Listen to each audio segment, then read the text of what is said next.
नरक भी है सात, उनने समृद्धि के लिए। एक नरक के साथ एक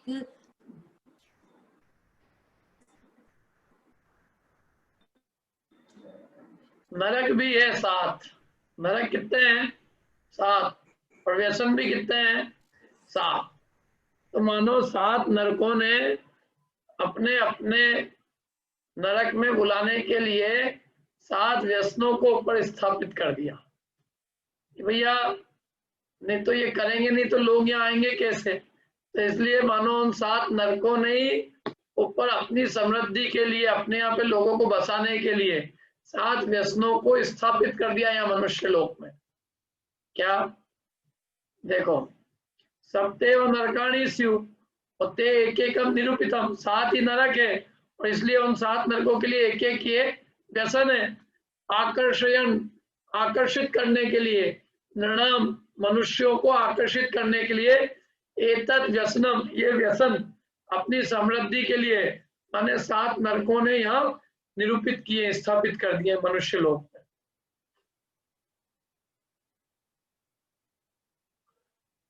पढ़िए सपना जी। आचार्य कहते हैं कि जिस प्रकार व्यसन सात हैं, उसी प्रकार नरक भी सात ही हैं।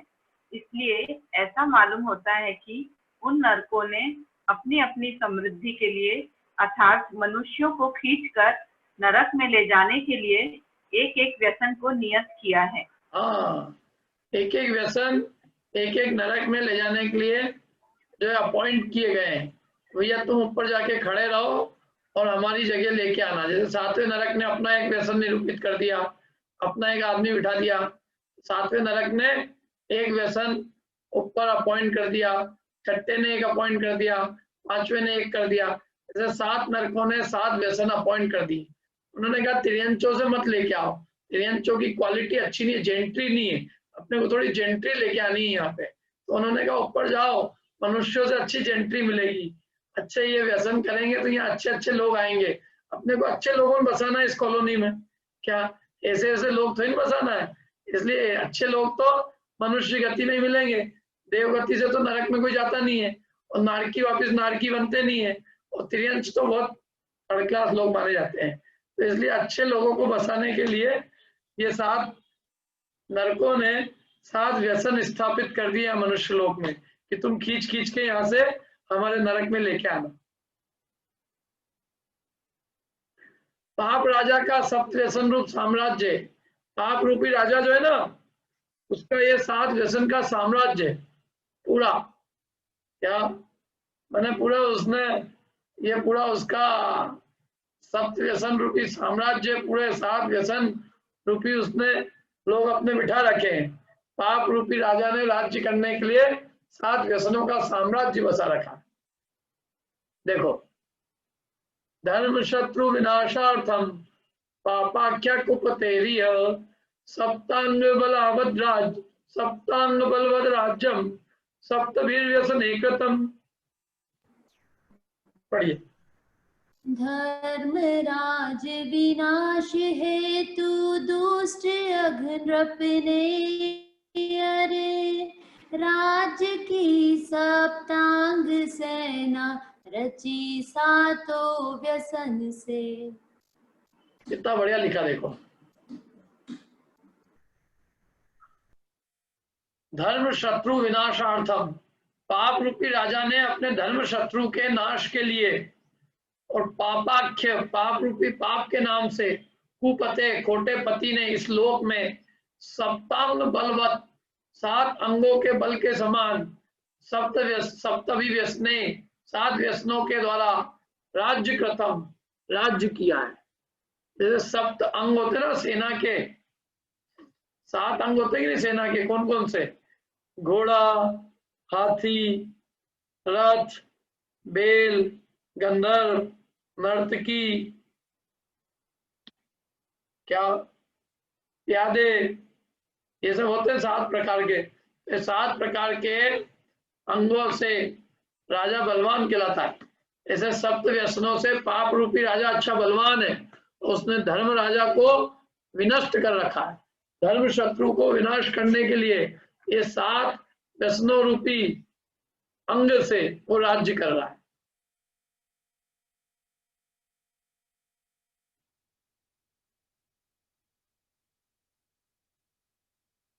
पढ़िए बिंदु जी अर्थ।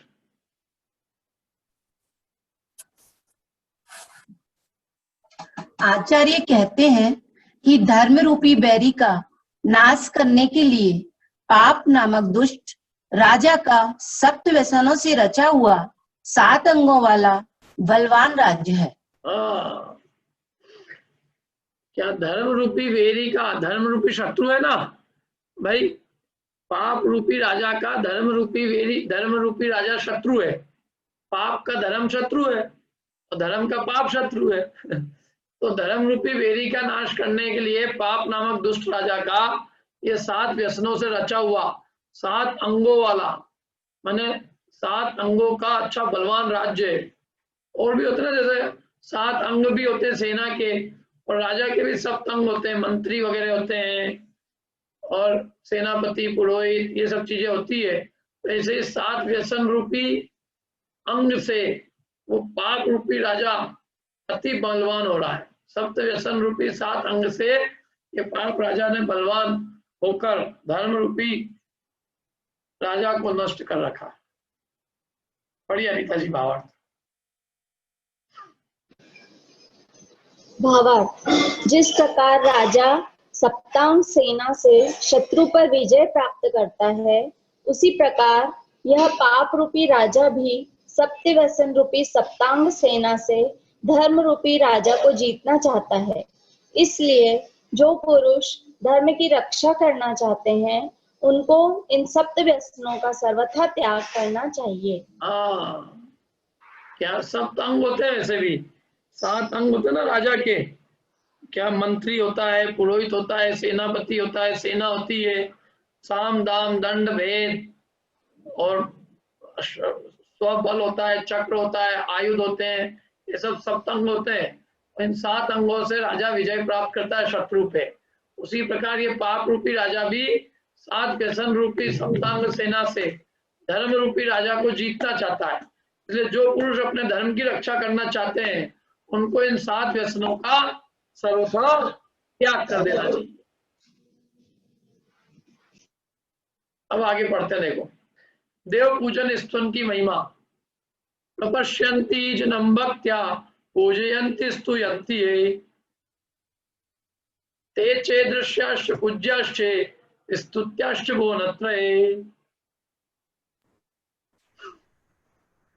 भक्ति से जिन दर्श पूजन और जो स्तवन करे, वे दर्श पूज्य स्तुत्य होते भव्य जन त्रैलोक में। कट के आ रही आवाज ऐसे थोड़ी। प्रपश्यन्ति जनम भक्त्या, जिनेंद्र भगवान को भक्ति से, प्रपश्यन्ति माने देखते हैं, पूजयन्ति माने पूजते हैं, स्तुवन्ते माने स्तुति करते हैं, ये माने जो, ते च वे भी, दृश्य दृश्य हो जाते हैं, पूज्य पूज्य हो जाते हैं, स्तुत्य स्तुति के योग्य हो जाते हैं, भुवनत्रये 3 लोक में। समझ में क्या अर्थ का?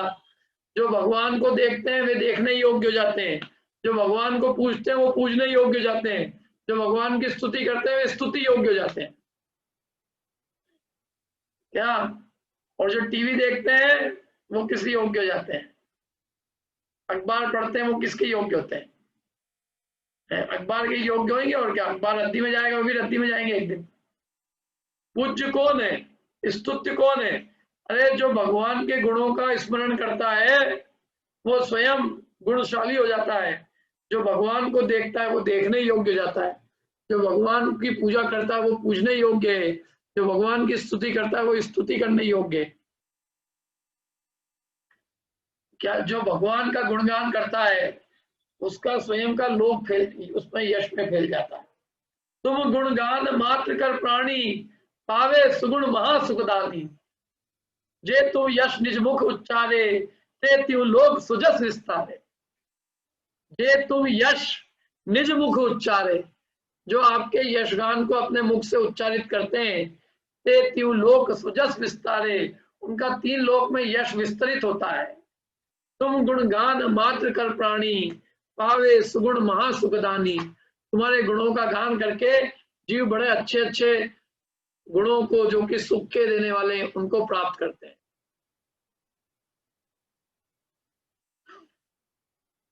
संत भक्ति तुम हो अनुरागी, निश्चय अजर अमर पद भागी। जो आपकी संत भक्ति, जो आपकी भक्ति में अनुरागी होता है, वो निश्चित रूप से अजर अमर पद को प्राप्त करता है। भक्ति तो करनी चाहिए, भगवान की रोज पूजन स्तुति भक्ति, उससे अपने को अपने आत्मा के गुणों की महिमा, सिद्धत्व की महिमा, अनंत अवस्था की, सिद्धों की खूब महिमा आती है। और महिमा आके इतना प्रेम उत्पन्न होता है कि उन जैसा बनने की भावना, और अपने को उन जैसा ही अनुभव करने लगते हैं। भगवान की पूजा रोज करनी चाहिए।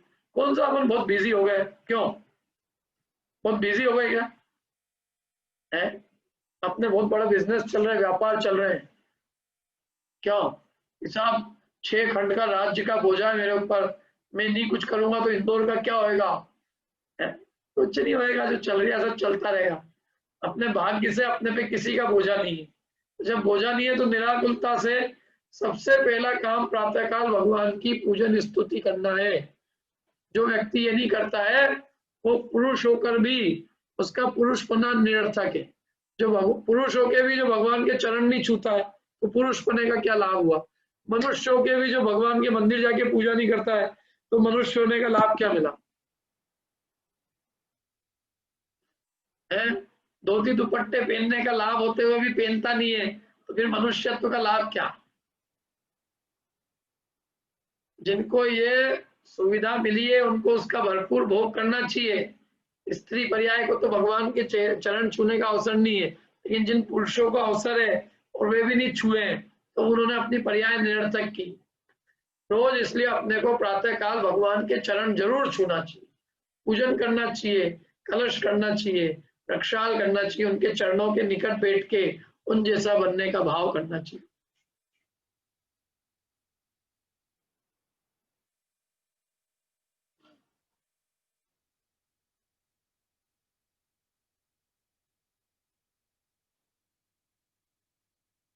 अनीता जी पढ़िए।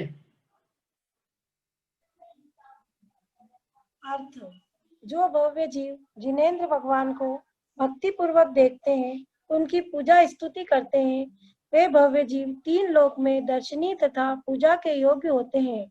अर्थात सर्व लोग उनको भक्ति से देखते हैं तथा उनकी पूजा स्तुति करते हैं।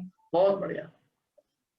सब लोग उनकी पूजा, अपने को अपनी पूजा कराने के लिए खेल करना है क्या? भगवान की पूजा, कि अपने भी पूजा करें, अपने को भी देखे, इसलिए अपने को भगवान को देखना है कि अपने हित के लिए, अपने आत्महित के लिए कार्य करना है।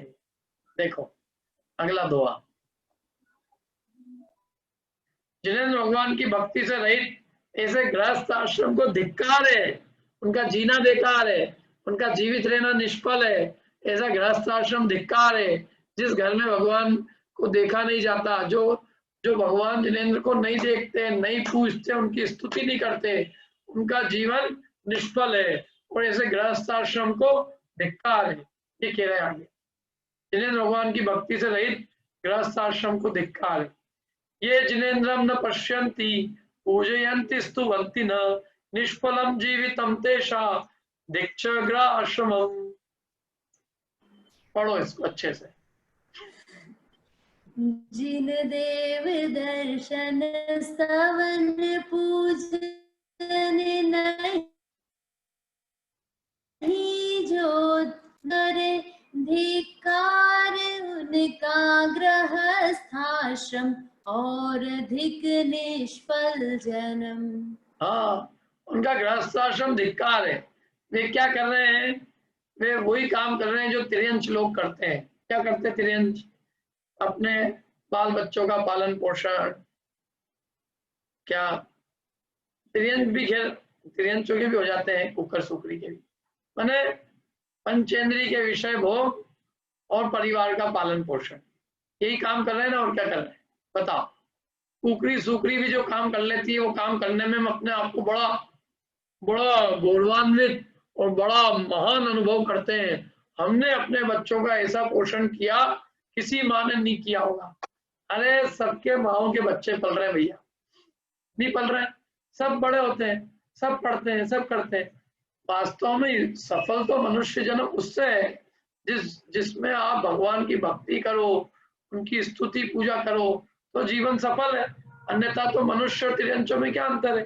अच्छा, यहाँ अपन इसीलिए आए क्या कि बाल बच्चों की सेवा करेंगे, उनको पालेंगे, बड़े करेंगे और मर जाएंगे, क्या इसलिए जन्म हुआ बताओ? क्या इसलिए मनुष्य हुए थे क्या हम? है परिवार पालने के लिए कि अपने आत्मकल्याण के लिए हुए थे? तो ये करके हमने कौन सा बड़ा काम कर लिया। देखो, ये जिनेन्द्रम न पश्यन्ति, जो जिनेन्द्र भगवान को नहीं देखते हैं, न पूजयन्ति, पूजा नहीं करते हैं, न स्तुवन्ति, न स्तुति करते हैं, तेषाम जीवितम निष्फलम, उनका जीवित रहना निष्फल है, और उनके गृहस्थाश्रम को धिक्कार है, उनका गृहस्थी का आश्रम धिक्कार के योग्य, धिक जीवन।